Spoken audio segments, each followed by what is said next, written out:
Do you know that at a Sotheby's auction house, one employee has the only surviving British Guiana One-Cent Magenta stamp from 1856 in a case? The stamp was sold for $8 million. Collectibles come in various kinds and sizes, from Pokémon cards to movie props to jewelry owned by actual kings.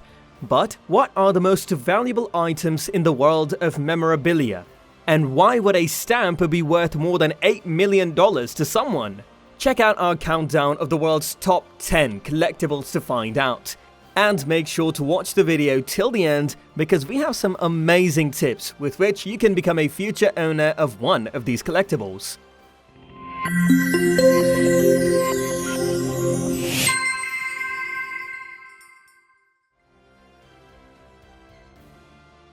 At an auction house in New York in 2014, a 19th century British Guiana Magenta stamp was sold for an incredible $8 million. The original price was 1 cent.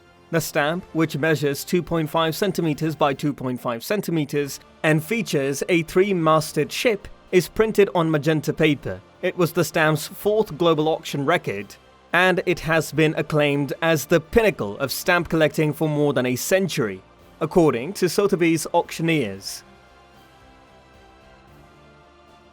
In 2005, the international version of the Metropolis poster for the 1927 science fiction picture was sold for $6,900,000. There are only 4 known copies of this design by graphic artist Heinz Schulz Nudam.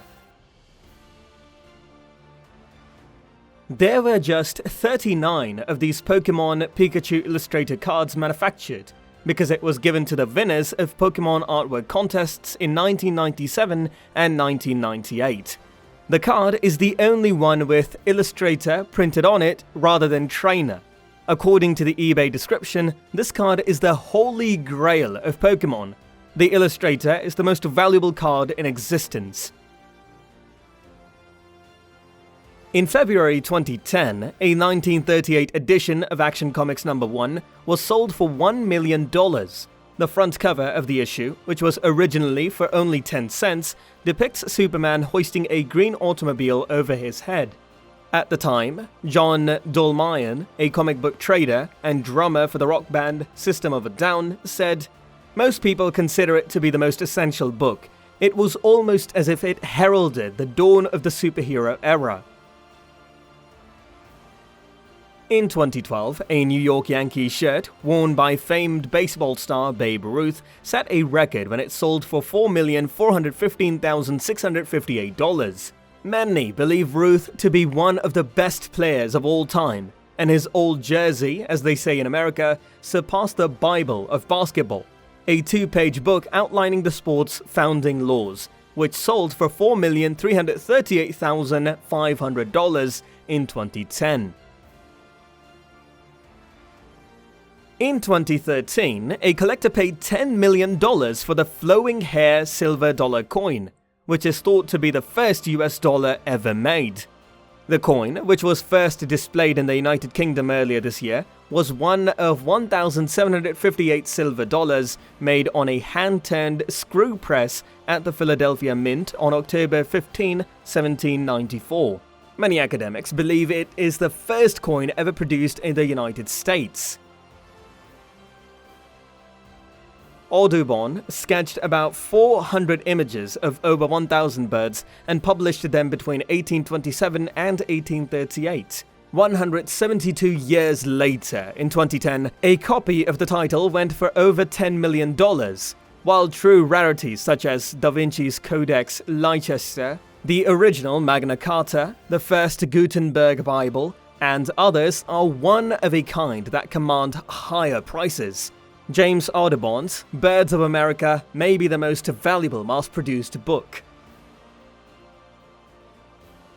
The world's most valuable postcard is also said to be the oldest.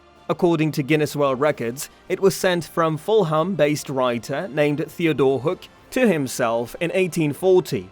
The postcard was later sold for £31,758.75 or $45,583 to Latvian collector Eugene Gomberg.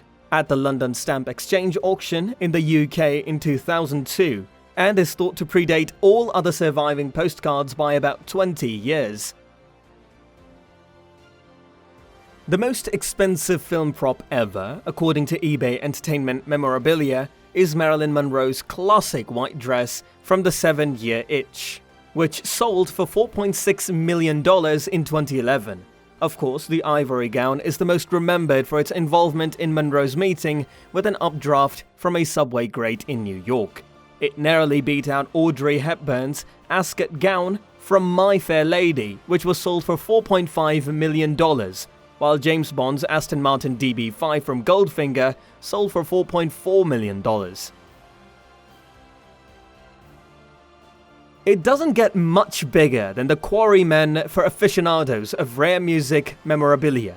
The Quarrymen, founded in Liverpool in 1956 by a young John Lennon, were the forerunners to the Beatles, who went on to become a legendary band in 1960.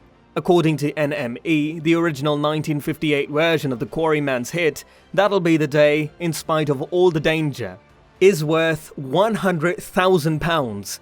It's also worth noting that a £10,000 replica of the original from 1981 ranks second on the list of the world's most valuable recordings. When compared to more traditional investments, the visual draw of collectibles like artwork, exquisite wines, and historic cars can be difficult to resist.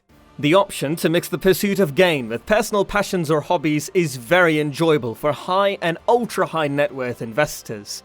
Investors wishing to diversify their portfolios or protect against inflation are very interested in collectibles. Collectibles, on the other hand, come with their own set of risks. There may be better options for individuals wishing to diversify. Those who believe they can invest in collectibles in the same manner they do equities or bonds may face some unanticipated difficulties. For individuals interested in or currently owning major collectible assets, here are some best practices. Think about diversifying your portfolio with alternative assets. According to Terry Sylvester Sharon, Family Wealth Investment Advisor at BNY Mellon Wealth Management, the considerable carrying expenses and volatility of collectible investments might undercut their usefulness as a diversifier.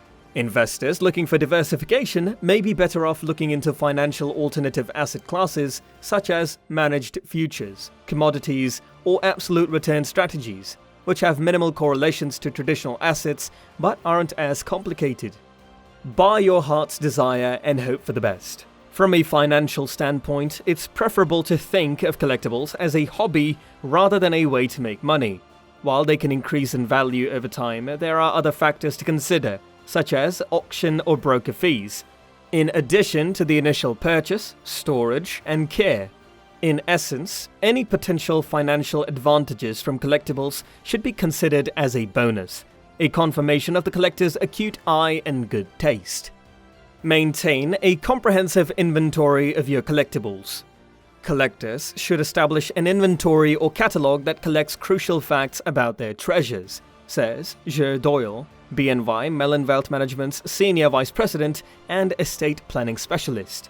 It should indicate where and from whom they purchased them, as well as how much they paid and any other identifying characteristics of the item. When dealing in collectibles, Doyle believes that provenance or a clear record of previous ownership is vital, and it can have a big impact on the item's value as well as the collector's ability to sell it. Preserve your collection's value. Even if your major goal for collecting is personal enjoyment, you should consider taking efforts to preserve and safeguard your collectibles so that you might profit from them if their value rises. Purchasing specialist insurance, having your belongings appraised by a trained expert, and making arrangements for proper long-term storage, whether at home or in a professional storage facility, are all examples of this. When making plans, don't forget to include your collection. Unless you expressly ask them, Doyle says, people frequently don't divulge their collections. They don't perceive it as a valuable asset. It's just something they enjoy doing.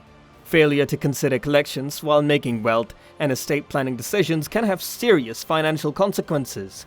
It's critical to recognize and account for their worth in the same way that you would any other financial asset. We hope you liked today's video. If you did, do not forget to like and subscribe to our channel and press the bell notification so that you can be notified when we upload any new video. We will see you in the next video.